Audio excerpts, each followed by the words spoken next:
Hi అండి, నాన్నమ్మ రెసిపీకి స్వాగతం అండి. ఇవాళ చూసారా నా ముందుండి ఏంటి అనుకుంటున్నారు? ఇవాళ కొత్తిమీర పచ్చడి చేసుకున్నాం. కొంచెం నిల్వగా ఉండేది. ఒక నెల రోజులు, ఒక వారం రోజులు, ఒక 10 రోజులు మీ ఇష్టం. తినకపోతే కొంచెం కొంచెం తింటే నెల రోజులు ఉంటుంది. ఒక ఫ్యామిలీ ఎక్కువ తింటే 2 రోజులకి 3 రోజులకి అయిపోద్ది. మనం ఎలాగైనా తినచ్చు. ఇలా చేసుకుంటే చాలా బాగుంటుందండి.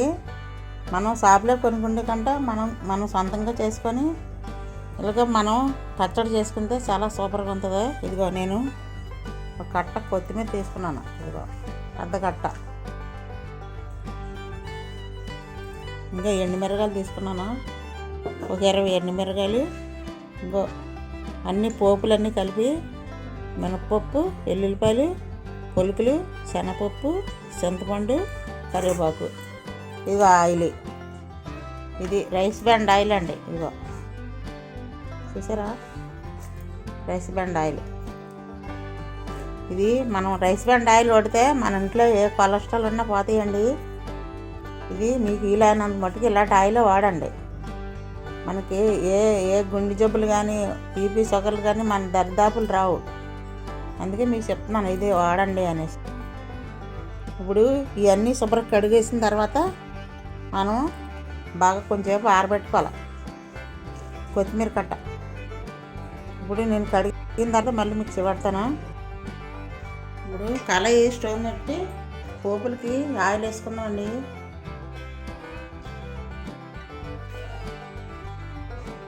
ఇంకా పొలుకులు వేస్తున్నాను, శనగపప్పు వేస్తున్నాను, మినపప్పు వేస్తున్నాను, ఇంకో పోపులు వేస్తున్నాను, కొద్దిగా ధనియాలు వేస్తున్నాను, కొద్దిగా జీలకర్ర వేస్తున్నాను.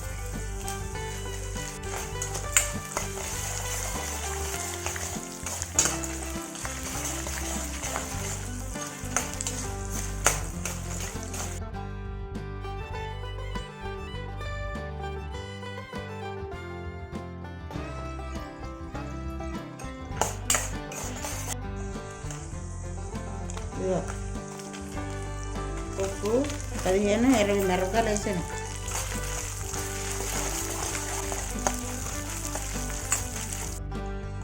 వెల్లుల్లిపాయలు కూడా వేస్తున్నాను. ఇందులో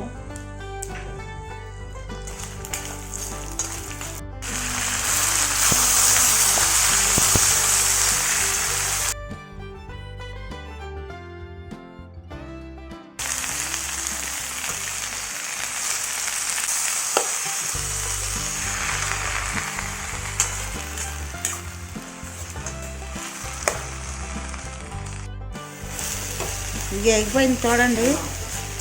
ఇలాగ వేపించుకోవాలా. స్టవ్ కట్టేస్తానా. ఇప్పుడు మిక్సీలో వేసుకోమండి.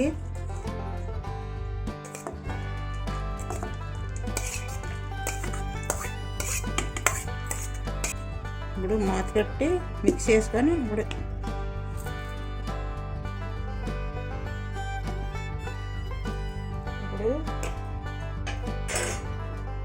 నీరు మనకి చాలపోతే చింతపండు బాగా 7 నీళ్ళే కలపల మడి నీళ్ళే ఉడకబెట్టి ఒక పక్కన పెట్టుకోండి. నేను ఇగో చింతపండు వేస్తున్నాను. మీకు పులుపుకి సరిపడా వేయండి, చాలపోతే నేను మళ్ళీ ఎత్తాను. అలా వాటర్ వేయాలనుకుంటే 7 నీళ్ళు మరబెట్టుకొని వేసుకోండి, చల్లనీళ్ళు ముట్టుగా వేయద్దు, పచ్చడి పాడవుతుంది. నేను సాల్ట్ ముందేడు మర్చిపోయానండి, పోపులు వేయడం. ఇప్పుడు వేస్తున్నాను, దానికి తగినంత వేసుకోండి సాల్ట్. ఇప్పుడు పచ్చడికి పోపు వేసుకుందాం. ఆయిల్ వేస్తున్నాను. అదే కొంచెం ఎక్కువ వేసుకోవాలి పచ్చడికి కదా.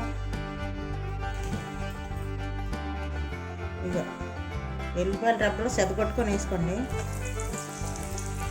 పోపులు వేస్తున్నాము, మిరపకాయలు వేస్తున్నాము, కరివేపాకు వేస్తున్నాము, అట్టుగా మెంతులు. ఎక్కువ అయితే సేదొచ్చేస్తాయి మళ్ళీ.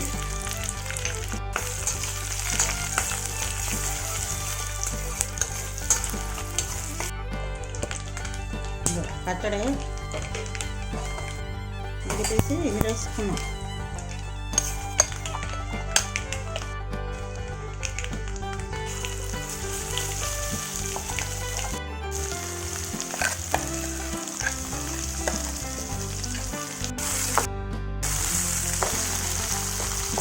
ఇందులో పెట్టి కొద్దిసేపు ఇలా ఉడకని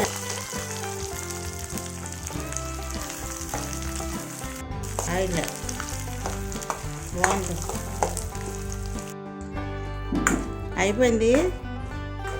స్టవ్ కట్టేసుకుందాం అండి. స్టవ్ కట్టేస్తున్నాను. చాలా సూపర్గా వచ్చిందండి. ఏరా పప్పులు తీసుకున్నప్పుడు. మీకు కొత్తిమీర పచ్చడి వీడియో నచ్చితే లైక్ చేయండి, షేర్ చేయండి, సబ్స్క్రైబ్ చేయండి. పక్కనుండి బెల్ ఐకాన్ నొక్కండి. నేను ఎప్పుడు ఏ వీడియో పెట్టినా ముందుగా మీకు వస్తుంది. నానిమ్మ రెసిపీకి సపోర్ట్ చేయండి. మళ్ళీ వీడియో కలుసుకుందాం. అంతవరకు బాయ్ అండి.